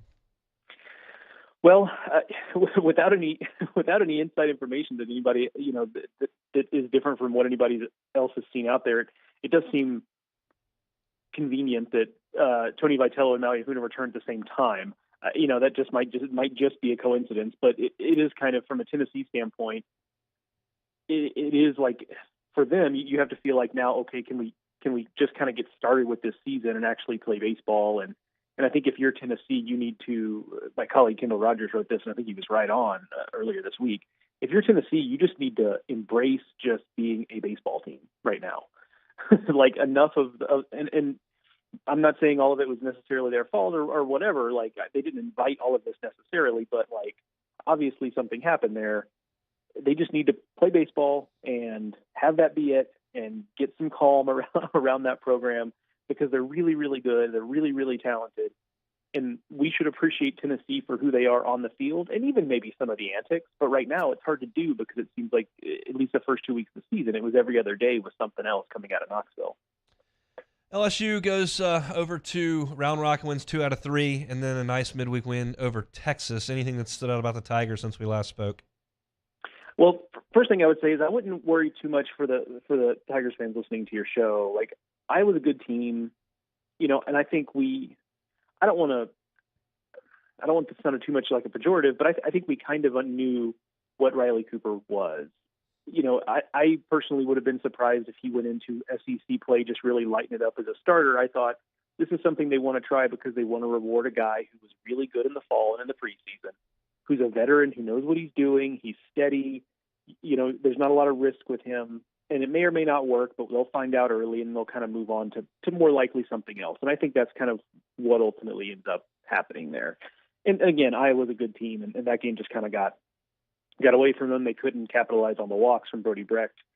This team was going to lose the game eventually, and that's not a terrible one to lose. I thought it was impressive. They came back and really just put it on Sam Houston State and didn't let that linger. The most interesting thing of the week, though, for me was in the midweek. Now, I don't think Texas is a very good offense. Like, I think that's pretty safe to say where we're at right now. But that being said, it's still Texas. Those are talented players. And to be able to throw midweek arms, get Thatcher Hurd back on the mound, maybe you'd like to see him throw more strikes, but still to see him succeed the way he did and then come behind him with Ackenhausen and then Little behind him, it does go to show that if LSU needs to press some buttons in the rotation here, that they do have options. Because I think it was easy to look at last week and see Thatcher Hurd get hit all around the park by Southern, and then see on the weekend have one game where you give out 12 runs to Iowa and think, oh boy, like maybe we don't have as many options as we thought we did. I think the midweek game really should anyway do a lot to settle down any worries that they're not necessarily going to have any buttons to push for rotation pieces as the season goes on.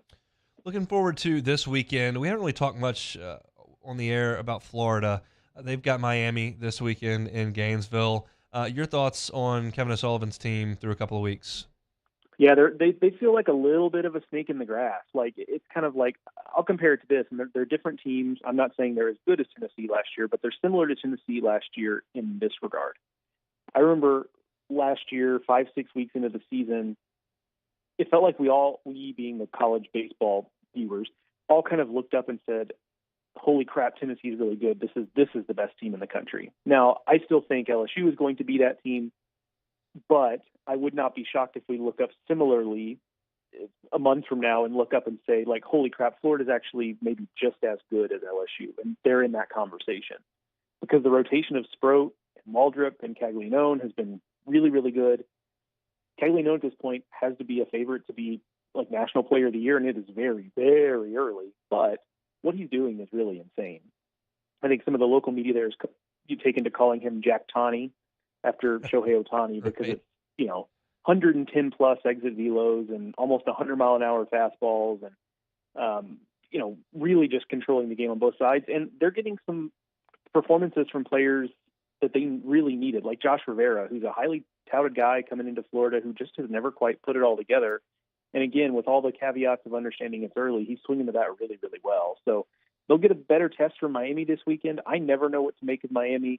Like, Miami's a program that just week to week seems to swing wildly between looking more like one of the best teams in the country and not being able to get out of its own way. So I'll believe anything happens this weekend, especially in this series, because what I can guarantee you is these games will be tense. This series often gets chippy. Yep. So really anything can happen here, but I think we'll come out of it knowing one way or the other how we feel about Florida. Yeah, no LSU in Florida in the regular season schedule, which is probably good if you're talking about LSU's national seed hopes, but not as good for the just the entertainment value in college baseball because those two teams are very, very, very talented. Joe, we know D1 Baseball's got the SEC Extra package this year. It's brand new. You're a big part of that. Tell everybody where they can find it and what they can find. Yeah, head over to d1baseball.com, click the SEC Extra tab at the top. You can kind of view the stuff that we have out there. At this point, we have a couple weeks worth of in-season content, so you can kind of sample and see what we've got out there and see if it might be for you. If it is, just click the subscribe. My colleague and I, Mark Etheridge, we'd really appreciate it if you give us a shot. Basically, we put, between in a given week, between Mark and I, we've got 10, 12, unique pieces on the site. It's player profiles, it's weekend recaps, it's weekend previews. We do 2 podcasts a week. We're trying to cover the entire conference. And so, whether you're LSU or you're Missouri, there's something out there for you. So, we'd be humbled if listeners here would give us a shot over at SEC Extra. Again, d1baseball.com, and click SEC Extra. I certainly encourage everybody to go out there. They do an awesome job covering a sport we all love, and it's going to be a fun ride here with these Fighting Tigers this year. Joe, we'll do it again next week. Thanks, man.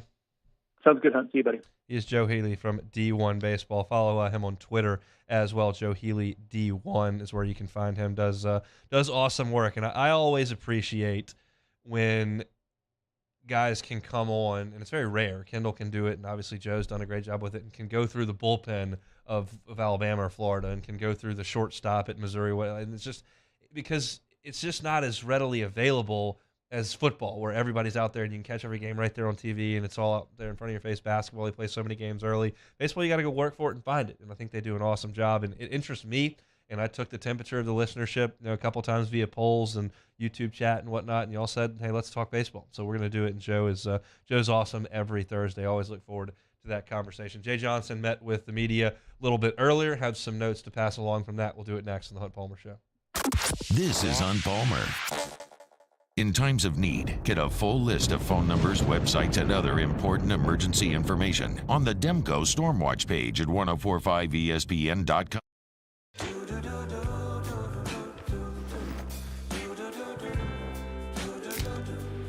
I've got that blue sky, I've got that sunshine.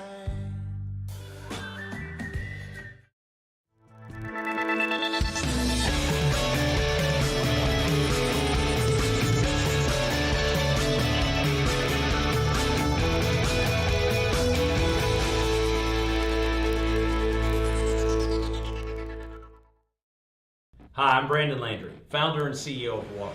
Hi, my name is Dr. Craig Green. This is Ryan Terrio with HUDCORoofing.com. Hey, it's Matt Moscona. No matter how big your commercial roofing job, HUDCO can help. My patients come to me because they trust that I can get the job done at a high level. Ryan Terrio and Richard Tilley have the same level of trust when it comes to roofing. If you have a roofing issue, call HUDCO Roofing. Give us a call, 364-1007, and we'll come to your house and give you a free inspection. Louisiana. It's a place defined by culture, by pride, by passion, by people who do more than love this place. They celebrate it, elevate it, champion it. They are the individuals who embody what makes Louisiana great. The companies that make Louisiana a better place to work and live.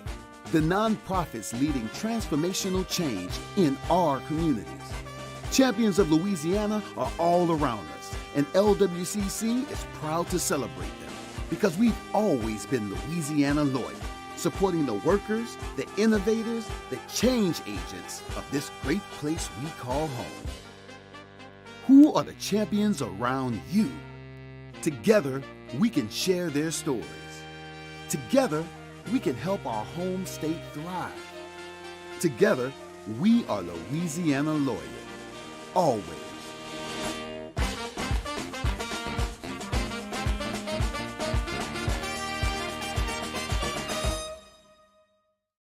At Auctioner, we know healing is a team sport. That's why we've partnered with world-renowned orthopedic surgeon Dr. James Andrews to create the Auctioner Andrews Orthopedics and Sports Medicine Institute. Whether you're a professional athlete or a weekend warrior, our team of specialists are dedicated to getting you back in the game. So whatever your reasons are for reaching your personal best, we've only got one. You. Auctioner Andrews Institute. Long live you. There it is, the extra mile, on the border of expected and extraordinary for those willing to go further, like vans customized for work or play, with safety and tech to keep you connected. Supported by a 5-star sales, service, and finance team, and backed by the 1-star you know. So go the extra mile. It's never crowded, because so few have what it takes to go there. Mercedes-Benz Vans. I had to leave my parents. I had to move schools. I don't know anyone here. Everything keeps changing. Why is this happening to me? I'm sure glad you're here. Change a child's story. There's a child in foster care waiting for a volunteer like you. Gulf Coast Office Products is a nationally recognized Savin office equipment dealer based right here in Louisiana. Over 100 employees strong, Gulf Coast has the boots on the ground to support all vertical markets from education, engineering, legal, and finance with the latest in office technology. From Fridays off the bench. Let's get ready for the weekend, guys. Talking a little baseball, a little combine, a little women's SEC basketball tourney, a little gymnastics. Off the bench, 7 to 10 a.m., 104.5 ESPN.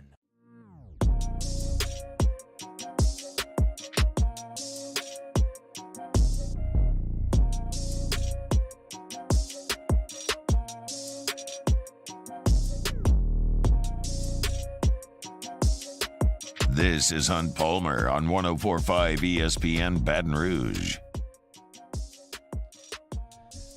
Back here on a Thursday, working towards the weekend. We are almost there. Again, sometimes the morning show boys, they get a little ambitious when they call like Thursday morning the weekend. You're not quite there yet. I realize that you guys may stop the clock here at Guarantee at 10 o'clock, but everybody else has got to kind of carry on. Start to get towards Thursday afternoon. You can kind of smell the weekend coming. I'm excited for a wraparound weekend of baseball. Be out at the box on Sunday taking in some baseball. We'll certainly get you ready for the series tomorrow as we preview LSU and Butler, as well as LSU and Central Connecticut State. Jay Johnson met with the media before practice today a little bit earlier and had a couple notes that I wanted to pass along. One was talking about Trey Morgan in left field as opposed to first base with Jared Jones playing first base. We know how all that's shaken out. And Jay said that Trey Morgan would still be at first if Tommy White didn't get hurt. But he really wants Jared Jones to be in the lineup. And the quote was, if we didn't have that versatility with Jared and Trey, then it would be more complicated than it already is. So that's what I suggested last week when we saw that Trey Morgan was moving to the outfield because Tommy White was out. You saw that because they knew they had to get Jared Jones bat in there, and that's the best way to do it with Napolt going over to third base. This is not some sort of experimental period. They're not catering to Trey Morgan's professional future. At times you do that. You gave Blake Dean a hat tip to go play first base in his last year at LSU because you owed it to what he had meant to the program to look at his professional future for that team. I don't feel the same way about Trey Morgan. Trey Morgan is an elite first baseman. You don't have to throw him a bone. Like, Dean was a designated hitter. You had to let him try to play defense. We know Trey Morgan can play defense. So this was just simply out of necessity. And I love my guy Musso. He'll be sitting in the chair producing for Matt coming up here in 25 minutes. And I think they may talk about this. And Musso did it as Musso at the Box podcast, which I highly suggest you go check out and listen to. That he likes Trey Morgan in the outfield, and I just vehemently disagree. I think you lessen yourself defensively, certainly as opposed to Paxton Kling. You lessen yourself defensively in the outfield, and you certainly are lessening yourself defensively at first base with Morgan moving off and Jared Jones moving in.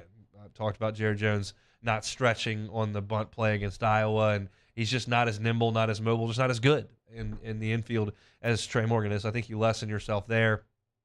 And as far as guys to plug in, I don't necessarily have one that has got to grab the DH spot. I think Jared Jones is your DH. He's a good hitter who is not a very good defender, and I'd like to have him DH. And I'd rather play Pearson or Kling out in left field and get those guys more at-bats. I know that they have not produced to this point. I know they haven't hit a ton right now, but I want them to continue to get at-bats because my gut tells me one of them at least will. And then you'll have that jolt from the offense as well. Speaking of the offense, a lot of people are talking about the strikeouts. I gave my thoughts on strikeouts yesterday. Some of it is elite pitching, and you're just going to strike out some when you face Brody Brecht. You're not going to go out there against a guy that throws 101 miles an hour with a 91-mile-an-hour slider and just not strike out. Like, sometimes it's going to happen. And then I thought that LeBaron Johnson looked great on Tuesday and was going to get some guys to strike out. Now, I was lefty reliever. I wish he would have made more contact there. when you got into Texas bullpen and White hit a leadoff double, I'd like some more contact there. But the fact of the matter is the guys are throwing hard. Guys have good breaking stuff, and sometimes you're going to strike out. And so Jay's thoughts on the strikeouts today, which he also reiterated on the morning show this morning with Jacob and T-Bob, you can go catch that interview on demand, said there are a couple of reasons we're a little higher in strikeouts. I know the difference between the ones that are acceptable and the ones that aren't, and we want to attack the ones that aren't, which makes a lot of sense. Sometimes you're going to need to shorten up and move the baseball. And I think they'll get better at it. The more guys hit, the deeper you get into the season, the weather warms up, you've seen more pitches, like I think you're just going to hit a little bit more. It's tough standing there when it's 52 degrees and you're 3 games into the season and Bertie Breck shows up. Like, that's just a tough deal. And the last thing, last big thing that I wanted to talk about was Tommy White. Will he be back in the field this weekend over a 4-game weekend set? And Jay said, I don't know yet. He played catch on Tuesday. I don't have an answer on that. We're hopeful, but we'll work that back the way that we need to. So I think they're going to be ultra careful here. They're not massively compromised with White DHing and DePoltz at third base and Jones at first and Morgan in left field. It's not do or die time in the season. There's just no reason to rush White back 5 days early, 7 days early, 10 days early. There's just no reason for it. You're still 3 full weeks.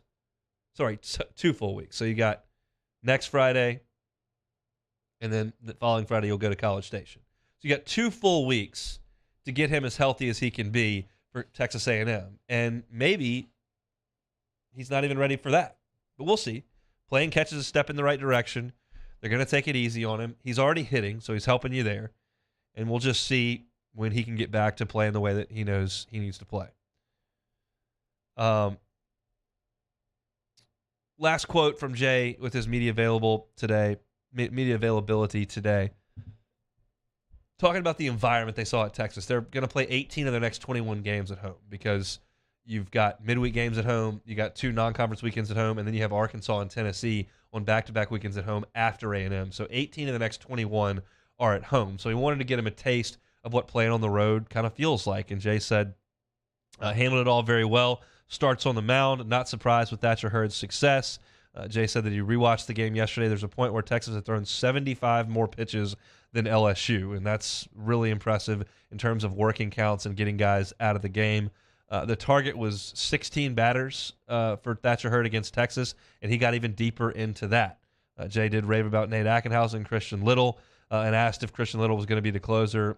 Johnson said he's been nails. Looks like he's done it for years. I don't know that he stays there, but we'll use him wherever we need to, and that kind of goes back to what I said on yesterday's show and watching it. Yeah, if you've got a situation where Skeens goes 8 innings and you've got a 2-run lead, I got no problem with Christian Little coming in for the 9th inning. If you've got a deal where Ackenhausen or Floyd are dealing and you've only got 3 outs left to go, I'm fine with Little coming in. But there's also a part of me that says, hey, there's 2 outs in the 7th. Your starter's out of gas. He's thrown 119 pitches, and you need to go to the bullpen with 2 on and 2 out in a 1-run game. I don't need to save Christian Little for the 9th inning when that's the situation I need to get out of. Now, I'm not saying you can't put Ackenhausen or Floyd in there for that situation. I'm not telling you that there aren't other guys on this staff that you can go to get it out there, but I might trust Little the most right now, the way that he's throwing it, the moxie that he's got. He's intimidating on the mound. He's big. He's physical. It's not a comfortable at bat, I'm sure. That leg kick's real high, and he's coming downhill, and he's throwing 95, 96 miles an hour, and that breaking ball's like that's uncomfortable at bat, and I don't need to save that for the 9th inning. I know that sounds all well and good, but there may be a time before that where I need him. So to pigeonhole him into just those 3 outs, I think is a little bit much. I have no problem with Christian Little going 2 2/3 innings to close a game if you need to do it there as well. So LSU's about to play 5 games in 6 days over the weekend. They'll have a 4-game set Friday to Monday with those 2 teams I mentioned, Butler and Central Connecticut, and they'll come back on Wednesday and take on a really good Lamar team that's undefeated right now. Best start in program history. Hat tip to my guy Will Davis, who's doing a great job over there in Beaumont with these Cardinals. They've beaten some good teams this year already. They beat Kansas State. They beat Texas A&M. They've been playing very, very well.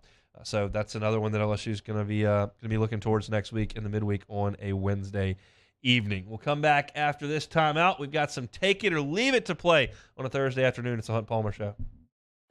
This is Hunt Palmer.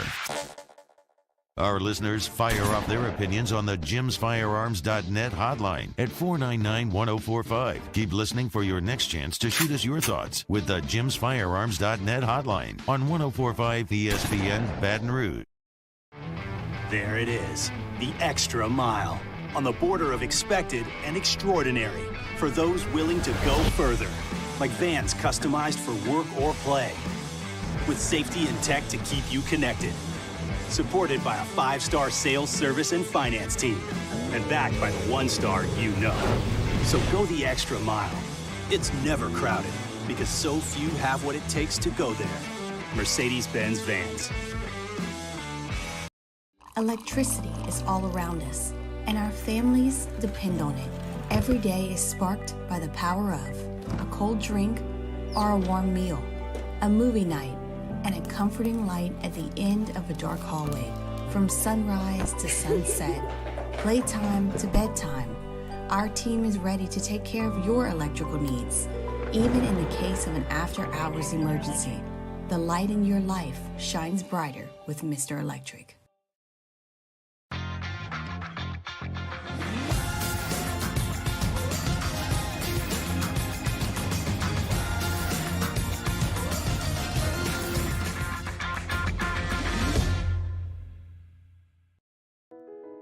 I've been doing business with Luba for 25 years. They're dependable, trustworthy. It's just the attention to detail with our clients. Our folks have years and years of experience. They're highly trained professionals. But many companies have that asset. What I'd like to think makes Luba a bit different is that we use those talents in a way that truly is dedicated to serving the needs of the folks who depend on us. Hi, I'm Brandon Landry, founder and CEO of Walk. Hi, my name is Dr. Craig Green. This is Ryan Terrio with HUDCORoofing.com. Hey, it's Matt Moscona. No matter how big your commercial roofing job, HUDCO can help. My patients come to me because they trust that I can get the job done at a high level. Ryan Terrio and Richard Tilley have the same level of trust when it comes to roofing. If you have a roofing issue, call HUDCO Roofing. Give us a call, 364-1007, and we'll come to your house and give you a free inspection. Louisiana. It's a place defined by culture, by pride, by passion, by people who do more than love this place. They celebrate it, elevate it, champion it. They are the individuals who embody what makes Louisiana great. The companies that make Louisiana a better place to work and live. The nonprofits leading transformational change in our communities. Champions of Louisiana are all around us, and LWCC is proud to celebrate them because we've always been Louisiana loyal, supporting the workers, the innovators, the change agents of this great place we call home. Who are the champions around you? Together, we can share their stories. Together, we can help our home state thrive. Together, we are Louisiana loyal. Always.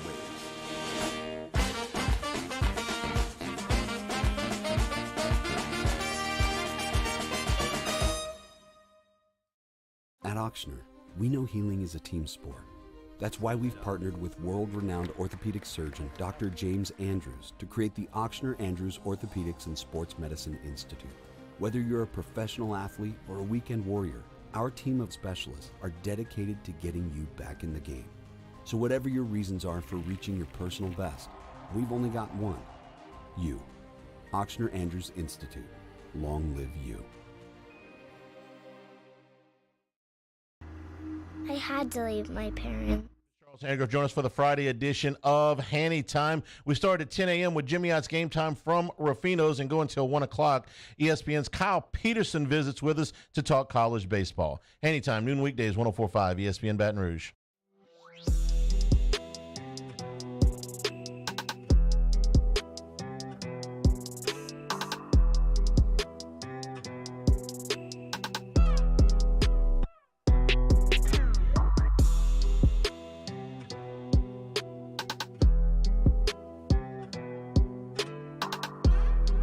You're listening to Hunt Palmer on 104.5 ESPN Baton Rouge. Fun show here on a Thursday. Looking forward to tomorrow. Getting ready for a full weekend out at the box. Maybe talk some combine. We'll get you ready for LSU and Florida and get you checked up on LSU women's basketball in the SEC tournament. They had a little hiccup last year in the SEC tournament. We'll see if they can make a little bit more of a run this year. Can't do anything, though, until we play Take It or Leave It. Notre Dame coach Mike Bray, who was basically fired last month, celebrated the Irish's win over Pitt last night by heading to the linebacker for the first time. The coach took shots of Jamison and chatted it up with the student body. Take it or leave it. I'll take it. Mike Bray's been there for over 20 years. The linebacker's the big college bar in South Bend. And look, see their last home game, they beat Pitt. They're not going to the NCAA tournament. They're not very good. Doesn't have to get back in there and crunch some film work. You just go enjoy some time with the student body. There was some video taken, some pictures. Apparently Bray had a great time and was well received by all. I think he's got great memories there and probably is a little disappointed. They're kind of forcing him out the door, but they're not very good right now. And I think Bray will land on his feet and will find another coaching job pretty quickly. But I support this. Get out there and enjoy your last few days as the Notre Dame head coach. And if that means throwing back some shots at Jamison, have at it, Coach Bray. Sticking with basketball, on this date 61 years ago, Wilt Chamberlain scored 100 points. That record will never be broken. Take it or leave it. I'll take it. I'll take it. I think if you set out to do it and you got really hot, you could try. We saw Kobe get to 81, and Kobe shot it basically every time down the floor in his last game. So guys are as unguardable as ever outside of Wilt probably this day and age, but I don't think anybody's going to score 100 points. I think that's asking a bit much. So I will say that will never be broken. Although, we thought Pistol Pete's record would never be broken, and we're probably about 6 hours from it being broken here, thanks to a global pandemic and extra years of eligibility that have let it happen. So probably in one game, I don't think it's going to get broken anytime soon. This week on First Take, Mel Kiper said he believes Will Levis will have the best career of any QB in this draft class. Levis, the best QB in the class. Take it or leave it. I'll leave it. I realize this is the very popular opinion. Kiper's opinion is the minority. I mean, you know that some NFL teams probably feel this way because he talks to them, and he feels the way that he does. Most people think that's ludicrous. Most people think Anthony Richardson in the top 10 is ludicrous. I think those are the mainstream takes, and I'm not going to try to just step out of line just to step out of line. I watched Will Levis play a ton over the last 2 years, and I don't think it's all that impressive. I think his decision-making is questionable. I think his accuracy is questionable. I think he runs pretty fast. I think he's big, and I think he's got a pretty strong arm. And I know that Kentucky's offensive line stunk last year. Like, I get it. They lose Wan'Dale Robinson. They weren't as explosive. They weren't as good on offense. They were bad on offense, quite frankly. But I think just trying to lump him in with Josh Allen just because you can is wrong. And I don't think he's going to be a great NFL quarterback, and I certainly would not take him number one in the draft. That just seems ludicrous to me. But that's the mainstream take, so it's not exactly brand new. All right, I guess we'll wrap it up with some baseball. Oh, yeah. Major League Baseball spring training batting averages and runs are up amid the shift limits. Yeah. Limiting the shift is good for baseball. Take it or leave it. Again, I'll leave it. This goes back to the exact same core of the pitch clock. I don't need 9 to 6. I don't need it. I don't need a 2-hour and 20-minute game. I'm fine if it takes 3 hours and 20 minutes, and I'm okay if the final score is 3-1. But they're not catering to me because they've already got me. So my opinion on this is worthless. They're trying to grow the game, to make it more interesting, to make it more appealing to younger people and different people that haven't watched it so that they get locked in and then they can create some more revenue streams with ticket sales and TV networks. So my opinion doesn't matter in this. It's really difficult to hit left-handed with that shift, and it's far inhibits the left-handed hitter more than the right-handed hitter because you can put that player out in short right field. You can't put a player in short left field because they can't throw you out at first base. So that part of it, and I understand there's a legal defense in basketball, and then you have to stay in a certain place in football, and they've got rules like this in other sports. But I was okay with it.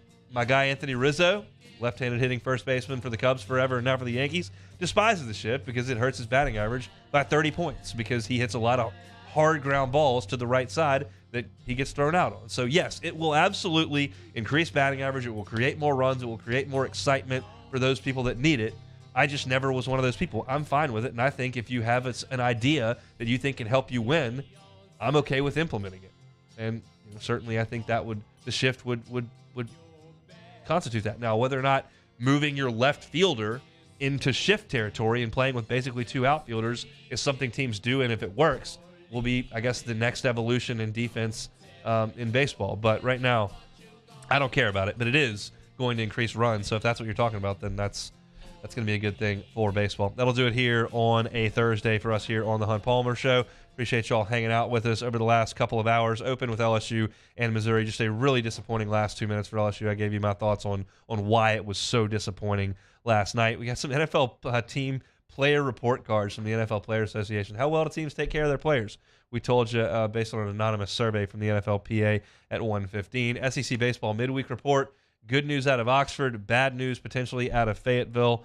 And then we had some good sound from Bruce Pearl from last night after Auburn came up just a little bit short. He was a little bit fired up, to say the very least. SEC basketball recap from last night at 2 o'clock. Joe Healy, always great in his spot from D1 Baseball at 2:15. And then we talked about Jay Johnson's note from his press conference at 2:30 before Take It or Leave It. Jimmy Ott's Game Time tonight. Colucci will be on 6 to 8. Matt Moscona is about to drive you home on After Further Review. We'll see you tomorrow, same time, same place. It's always 1 to 3 on 104.5 ESPN Baton Rouge.